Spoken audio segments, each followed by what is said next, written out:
The first time I heard about the headless nun of French Fort Cove, I laughed it off. It sounded like one of those old campfire tales locals tell to scare tourists. But legends have a strange way of surviving, especially when they refuse to die. I was driving through New Brunswick that summer, tracing forgotten settlements and abandoned forts for my upcoming history book. My work had always been about facts, dates, verifiable evidence. But when I reached the small town of Miramichi, something felt different. The locals spoke about the nun with the same certainty as they spoke about the tides of the Miramichi River. The woman at the diner was the first to bring her up. "You're staying near the cove, aren't you?" she asked while refilling my coffee. Her tone carried a quiet warning. I nodded. "Just for a few nights. I heard there's an old trail there with ruins from the 1700s. She hesitated. "There's more than ruins in those woods. Don't go after dark." I thought she was joking. But later that evening, when I mentioned the story to the innkeeper, he didn't smile. He just stared at the floor and said, "People still hear her walking. The one they call Sister Marie Inconnue, the headless nun." That night, I opened my notebook and began writing down what little I knew. The story dated back to the mid-1700s, during the expulsion of the Acadians. The British had seized the lands, forcing thousands from their homes. According to legend, a Catholic nun named Sister Marie hid a group of refugees in the woods near French Fort Cove, protecting them from soldiers. She carried with her a chest of gold coins and sacred relics meant to help rebuild the Acadian community. But before she could deliver them, she was betrayed, captured, and decapitated. Her head was never found. I closed my notebook. The room felt colder than it should have. Outside, the wind pressed against the window, a faint moaning sound slipping through the cracks. I tried to sleep, but my mind kept circling back to that missing head. A gruesome detail for a legend, but too consistent to ignore. The next morning, I went to the local archives, a small red brick building that smelled of dust and old paper. The clerk, an elderly man named Mr. Roy, seemed intrigued by my interest. "Most people just come here for birth records or family trees," he said. "Not many care about the old stories." He led me to a folder labeled French Fort Cove, Historical Accounts. Inside, I found a letter dated 1758. It was written by a French missionary named Father Leduc. He described the loss of a brave sister who died protecting the faithful and the treasure of mercy. No name was mentioned, but the date aligned perfectly with the nun's supposed death. When I looked up, Mr. Roy was watching me. "You won't find her name in any church record," he said quietly. "It was erased, some say by the very men who killed her." I asked him if he believed the story. He didn't answer right away. Instead, he opened a drawer and pulled out a faded photograph.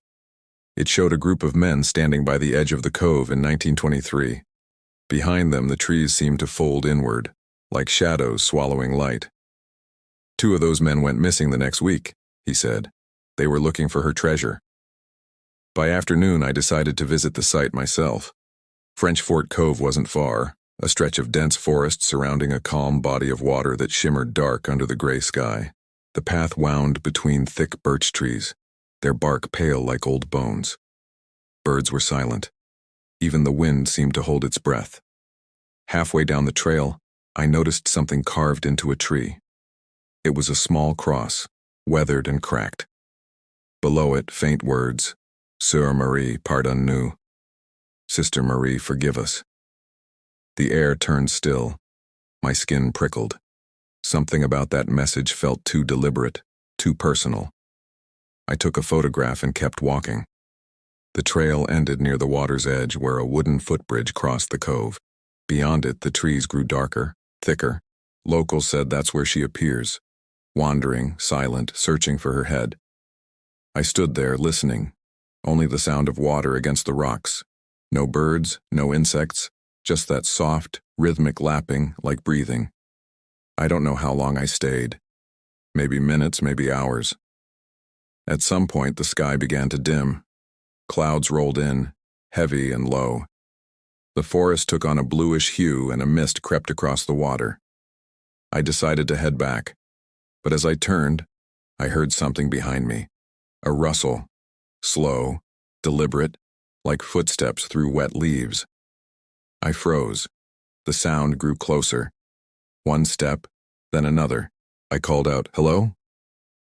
No reply. I looked back toward the bridge, expecting to see a hiker or maybe a local, but the path was empty. Only the mist, moving in strange patterns like something unseen, was pushing through it. I took a step forward. The air felt heavier. My breath came out in short, visible bursts even though the evening wasn't that cold. And then faintly I heard it. A whisper. It was impossible to make out the words, but it came from across the cove. Soft, rhythmic, like a prayer. It rose and fell, almost musical, but laced with grief. I turned on my recorder, holding it out. The whisper stopped. Then came another sound, something dragging across the ground, slow and scraping, like cloth brushing leaves. I backed away until I reached the clearing. My heart was pounding so loud it drowned out everything else. I ran. When I reached my car, my hands were shaking. The forest behind me was silent again. I drove back to town without looking in the rearview mirror. That night, I played back the recording. For the first few seconds, only static. Then faintly under the hum, I heard it again.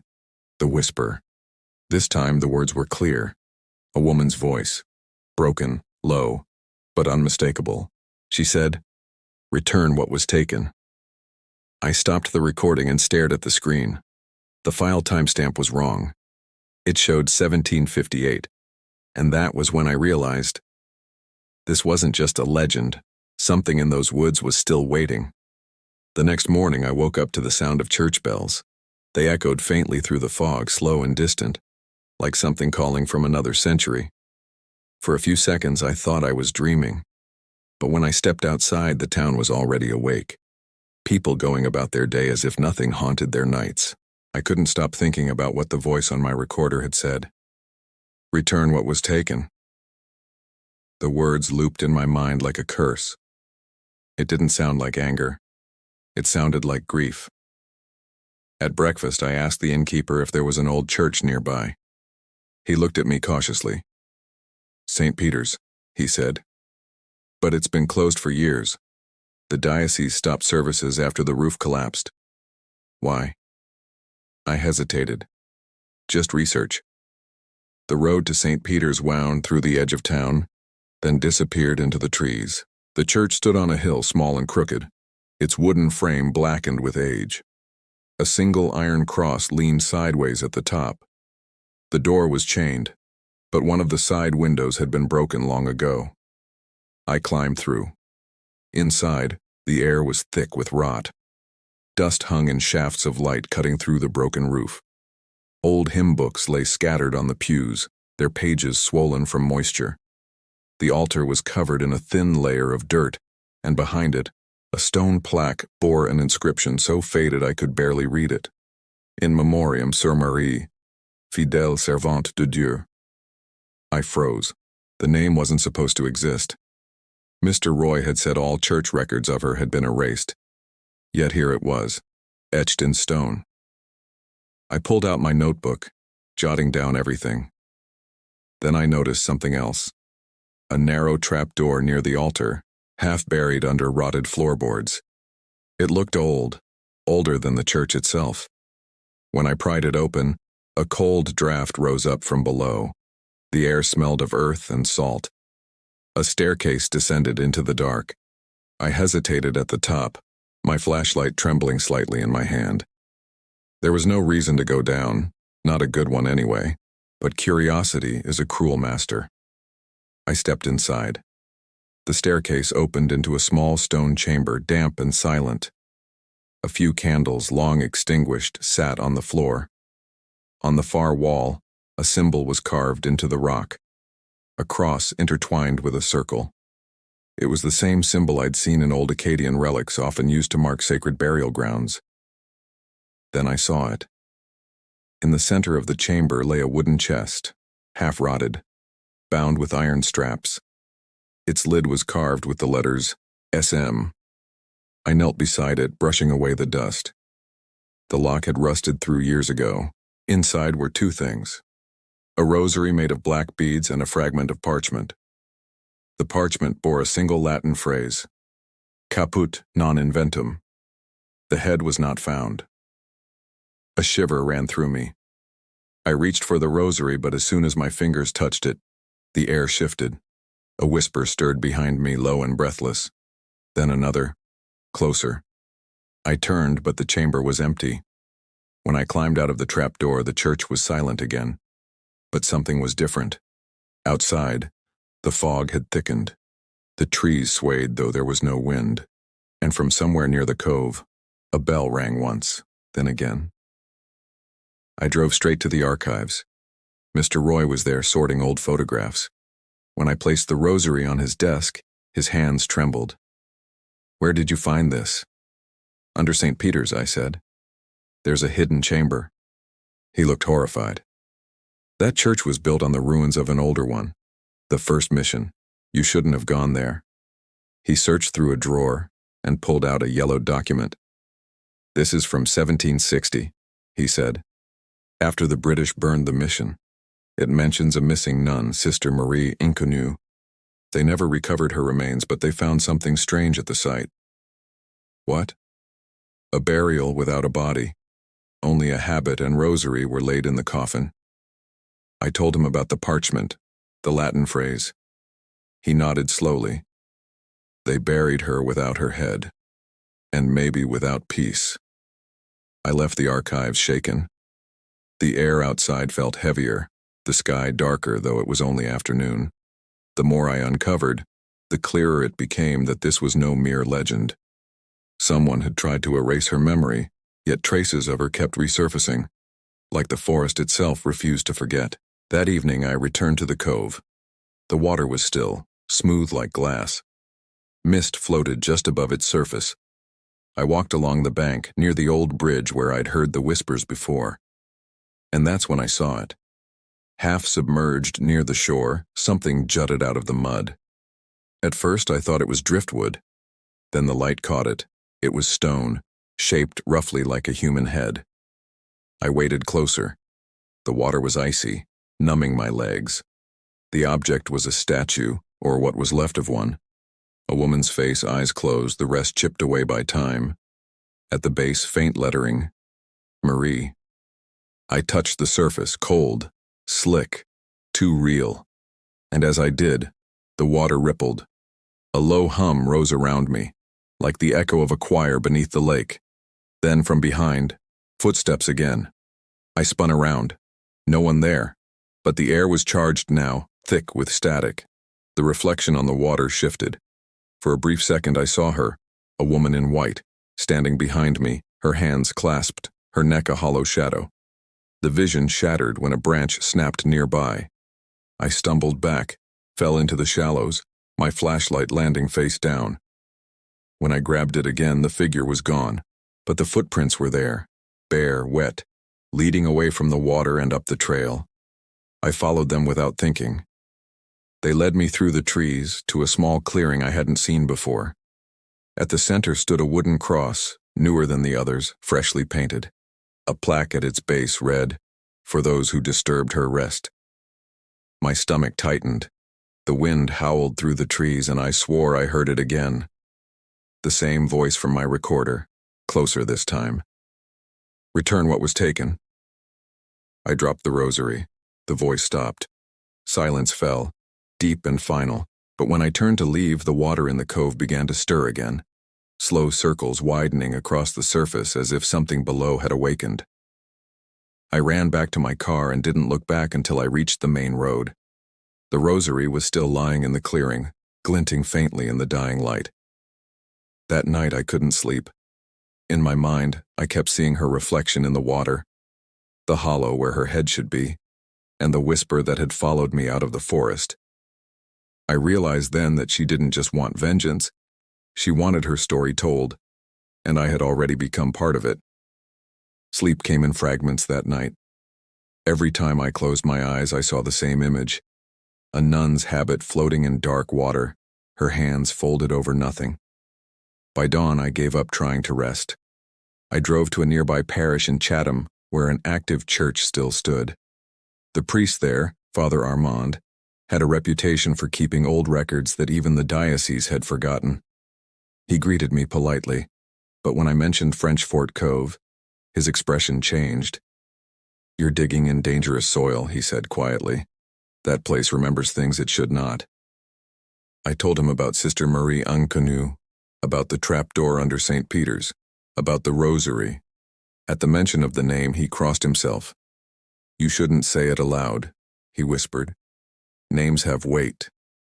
He led me to the church basement, where boxes of archives were stacked high. Dust drifted through the air, catching the weak light from a single window. After searching for nearly an hour, we found a bundle of letters tied with faded blue ribbon. The label read, "Correspondence, Father Leduc, 1758, 1761. Father Armand opened the first letter carefully. It was written in French, the ink still legible after 2 centuries. He translated as he read aloud. "To the bishop in Quebec, I write with great sorrow. The sister who guarded the treasure has been lost. Soldiers entered the mission under cover of night. They demanded she reveal the location of the gold. She refused. They took her outside. When the dawn came, her head was gone, and the treasure vanished." He stopped, eyes wide. "There's more. Her body was found beside the cove, but the villagers buried her headless, fearing her spirit would rise in anger. I performed the rites as best I could, though even the earth trembled that day. May God forgive us all." I felt the room grow colder. The priest folded the letter and placed it back in the box. "She died for something sacred," he said softly. "But whatever that treasure was, it was not gold alone. It was said to hold relics, perhaps something the church wanted hidden." We sat in silence for a while. Then he handed me another letter, unsigned. The handwriting was shaky, uneven, as if written by someone dying. Only one line stood out. "Her spirit will not rest until the sacred is returned to the holy ground." I looked at him. "Return what was taken," I said. He nodded grimly. When I left the church, the air outside was thick with humidity. The sky had turned the color of pewter.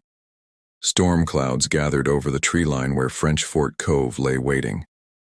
I drove back toward town, the sound of thunder low in the distance. But as I crossed the bridge near the cove, something caught my eye. A woman standing on the far side of the water. She wore white. Her head bowed, her hands clasped. Then she lifted her face, or tried to. There was nothing there. I slammed the brakes, heart hammering. When I looked again, she was gone. By the time I reached the inn, rain was falling hard. I sat by the window, staring at the forest, watching as the mist rose again from the water. Every instinct told me to leave, but history doesn't let go so easily, and neither do ghosts. I spent the next few hours transcribing the letters. The phrase "sacred treasure" kept appearing, but never a description. Then, buried in one of the footnotes, I found something. The relic of the Magdalene was hidden with the sister for safekeeping. A relic. Not coins, not gold. Something holy. Something powerful. I couldn't shake the feeling that the rosary I found beneath St. Peter's had been part of it. If so, maybe the voice wanted me to return it. But to where? The grave without a body? The water where her statue lay broken? As night fell, I made a decision. I would return to the cove one last time. I slipped the rosary into my pocket and took my flashlight. The storm had passed, leaving the air heavy and wet. Crickets chirped faintly in the distance. The path was slick with mud, the trees bending low as if watching. When I reached the bridge, the water below was black and still. I crossed slowly, each step creaking under my weight. Halfway across, I stopped. The air had changed. No wind, no sound. Then, faint singing. A woman's voice, low, steady, and impossibly sad. I followed the sound to the clearing where I had seen the new cross. It was gone. Only the plaque remained, lying face down in the dirt. The singing grew louder. It wasn't coming from the forest. It was coming from beneath the ground. I knelt, brushing away the leaves. The soil was loose, disturbed recently. As I dug with my hands, my fingers struck wood. A small coffin, barely the size of a child's, covered in mud. The lid was nailed shut, but the wood had softened with age. I pried it open. Inside was nothing, only a folded piece of cloth, the same kind of black veil worn by nuns centuries ago. And beneath it, a human skull. The jaw cracked, the crown split. The singing stopped. The forest went still. I fell back, breath caught in my throat. And then, slowly, the ground around me began to tremble. The air filled with whispers, hundreds of voices overlapping, praying, weeping. From the corner of my eye, I saw her again, the woman in white emerging from the trees. Her habit glowed faintly in the dark. She moved without sound, her hands stretched toward the coffin. I couldn't move. Every muscle in my body froze as she came closer. Her neck ended in a shadow, black and hollow. When she reached the coffin, the rosary in my pocket began to pulse, faint light seeping through the fabric.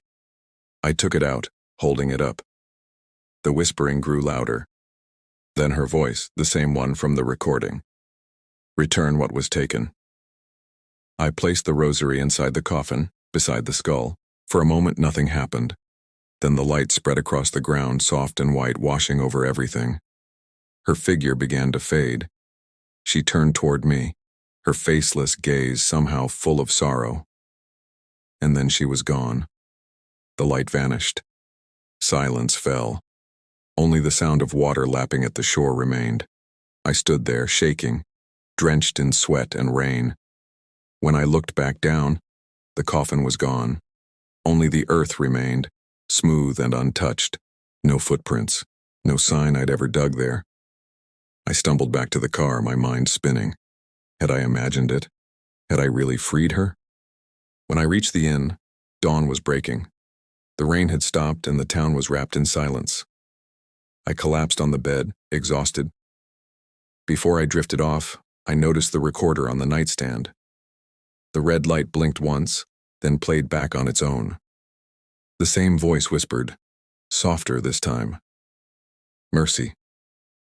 Rain fell hard over French Fort Cove that night, hammering the black surface of the lake. The sound was relentless, like hundreds of fingers drumming on a coffin lid. I took shelter beneath a half-collapsed wooden bridge near the trail's end, my flashlight flickering in the downpour. I had spent the last 3 nights chasing whispers through the forest, recording the sounds of the wind and strange voices that seemed to call my name. The deeper I went, the more I felt her presence closing in. The locals had warned me to stay away from the cove after midnight, but I was too deep now, too far from reason. As the storm raged, I saw something through the sheets of rain, a figure standing at the edge of the water, a nun's habit, soaked and heavy. Her veil fluttered like a black flag. She faced the lake, motionless, her hands clasped in front of her as if in prayer. I called out, my voice breaking against the wind. No answer, only the faint toll of a bell from nowhere. When I blinked, she was gone. I waded closer to the shore, the mud sucking at my boots. The cove reflected flashes of lightning, and for a moment, I saw it again, her reflection without a face. No head, just a hollow void above her shoulders, dark as the storm. A wave of nausea hit me. I stumbled back, slipping into the cold shallows. My hand brushed something smooth beneath the water, a stone cross. It was old and broken, carved with faint letters. Sœur Marie. I rubbed the surface clean. The rest of the inscription had been worn away by time. A whisper echoed behind me. Leave it be. I spun around, shining the light into the trees. No one.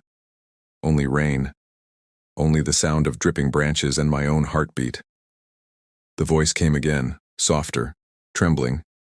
They took my head. They buried it beneath the bridge. I froze. The voice was not from the trees. It was inside my head. I stumbled back toward the bridge, slipping and gasping. The air was colder now, thick with the smell of salt and decay. The cove rippled violently, though no wind blew across it. I felt her near. Closer than ever. Lightning cracked the sky. For a split second, the entire cove lit up, and I saw her again kneeling in the water. The folds of her habit floated around her like black petals. Her hands were covered in blood. I shouted, but no sound came out. Then something surfaced beside her. A skull. Pale, glistening, staring at me with hollow eyes. She turned toward it slowly, lifting her hands as if in prayer. Then, as the thunder rolled, she reached for the skull and pressed it against the stump of her neck. The water exploded into red. I ran. Branches whipped my face as I tore through the woods. My flashlight flickered out completely. I could hear her behind me, not footsteps but the drag of wet cloth and the sound of chains clinking softly. Every time the lightning flashed, the shadows seemed to move closer. When I reached the hill overlooking the cove, I stopped. Below me, the entire lake glowed faintly red, as if lit from beneath. The surface churned with bubbles. She was standing in the center of it, her head now perfectly attached. But her eyes, they were hollow. Empty sockets that stared through the storm. Then she lifted her arm and pointed directly at me. My chest tightened. The air felt heavy pressing against my ribs, my vision blurred. And suddenly I wasn't standing on the hill anymore. I was kneeling in the mud beside the cove, my hands digging through the dirt. I didn't know why. My body moved on its own. My fingers scraped against something hard, metal. I pulled out a rusted crucifix, its edges sharp, crusted with black stains. The whispers grew louder. Dozens of voices, some praying, some screaming. Then I saw them, faint shapes all around me. Men in torn uniforms, women clutching children, ghostly figures of Acadian refugees. They stood silently in the rain, their faces filled with sorrow. The nun walked among them. Her head hung low, her eyes glowing faintly beneath the veil. She looked at me, then at the cross in my hand. "You found it," she whispered. "Now, set them free." I tried to speak, but my throat was locked. She reached out her hand. The moment her fingers brushed the crucifix, the air cracked like shattered glass. A blinding light erupted from the cross, washing over everything. The ghosts began to fade. One by one, they vanished into the mist. And then, silence. The rain stopped. The cove went still. The nun stood before me one last time, her head bowed, her voice soft. My vow is complete. My treasure was never gold. It was them. Her form dissolved into mist, leaving only the faint scent of lilies in the cold air. I fell to my knees, exhausted. When I looked up again, the lake was calm. No blood, no light. Only moonlight breaking through the thinning clouds. But just as I turned to leave, something caught my eye. On the ground near the bridge, a small object gleamed. I picked it up. It was a rosary, soaked and rusted, yet warm in my hand. The final bead was missing, as if one last prayer had yet to be said. As I walked back toward town, I could still hear faint whispers behind me, carried by the wind. Not of anger, but of peace. Still, I couldn't shake the feeling that she wasn't gone, that she was watching, guarding. And when I glanced back toward French Fort Cove, I saw it. A faint figure standing on the water, veil fluttering, head bowed. She didn't move. She didn't need to. She was home. The next morning, sunlight touched French Fort Cove for the first time in days. Mist rolled across the surface of the water, slow and heavy, curling around the trees like smoke from an unseen fire. The world felt still, yet the silence carried a weight, like the forest was holding its breath. I stood near the bridge where the night before had been filled with rain, blood, and visions. Now it was quiet. The mud had dried. The air smelled of pine and wet earth. The cross I had unearthed was gone. Only a shallow hole remained, half filled with water. I should have felt relief, but I didn't. Something inside me was unsettled, as if part of me had stayed with her beneath the cove.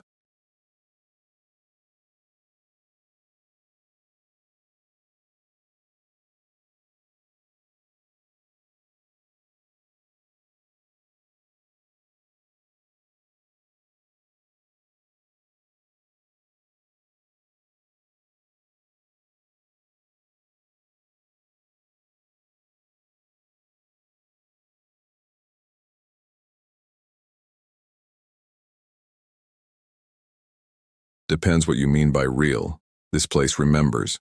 People remember. That's enough to keep her walking. He handed me the cup, then pointed to a framed photograph hanging on the wall. It showed a group of priests standing near the cove sometime in the 1940s. The caption read, "Blessing of the French Fort Site, 1947. There," Henry said, tapping the photo. They tried to consecrate the land, thought they'd put her soul to rest. Did it work? He shook his head. Not for long. Some things don't want peace. Some things want witnesses. His words echoed in my head. Witnesses. I thanked him and left, unable to shake the feeling that I wasn't done.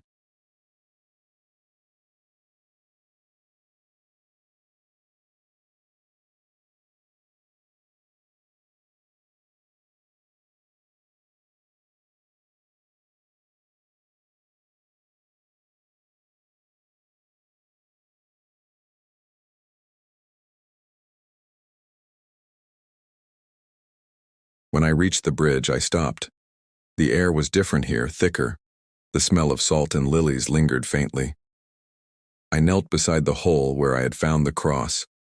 My fingers brushed something buried, not metal this time, but parchment. I pulled it free. The paper was brittle, the ink faint, but still legible. French words written in careful script. It was a confession. I could only make out fragments, but enough to understand.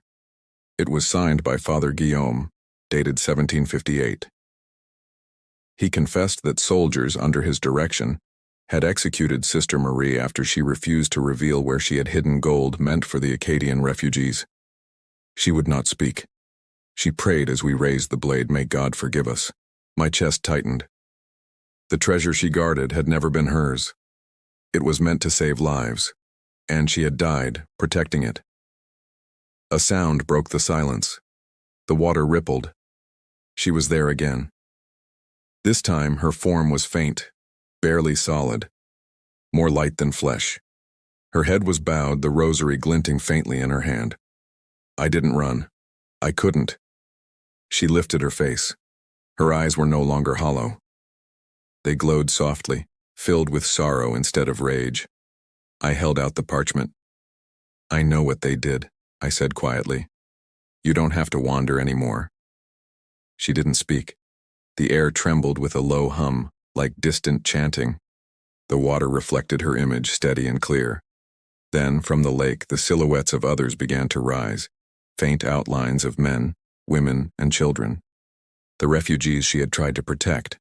They surrounded her in silence, their faces calm, peaceful. Sister Marie looked at me once more. Then she took the rosary from my wrist, held it up to the sky, and whispered a single word. "Merci." The final bead appeared where it had been missing. It glowed with soft white light. Then slowly, the rosary disintegrated into ash in her hands.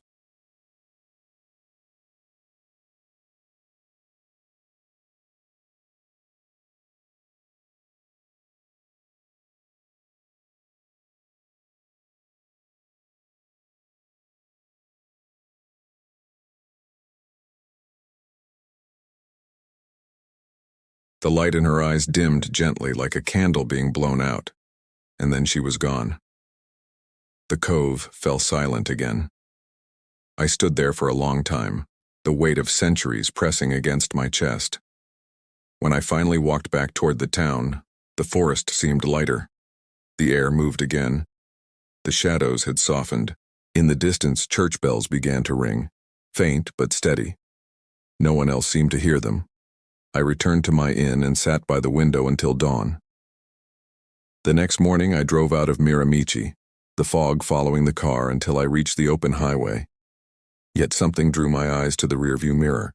For a heartbeat I saw her, standing at the edge of the cove, veil lifted by the breeze, eyes calm, whole again. Then the fog swallowed her, and she was gone. Months later, I published the account in a local folklore journal. Some called it fiction. Others claimed to have seen her themselves. A few weeks after, Henri sent me a small package. Inside was a rusted crucifix nearly identical to the one I had unearthed, and a note in his shaky handwriting. Found this after the storm. Thought you'd want it. The cove's been quiet since. I placed it on my desk. Some nights, when the wind is still, I swear I hear faint prayers coming from it. They are not prayers of sorrow anymore. They are hymns of peace. And I know that somewhere, deep beneath the calm waters of French Fort Cove, Sister Marie Inconnu finally rests, her vigil complete. End of story. They murdered this nun, and now her ghost wants revenge.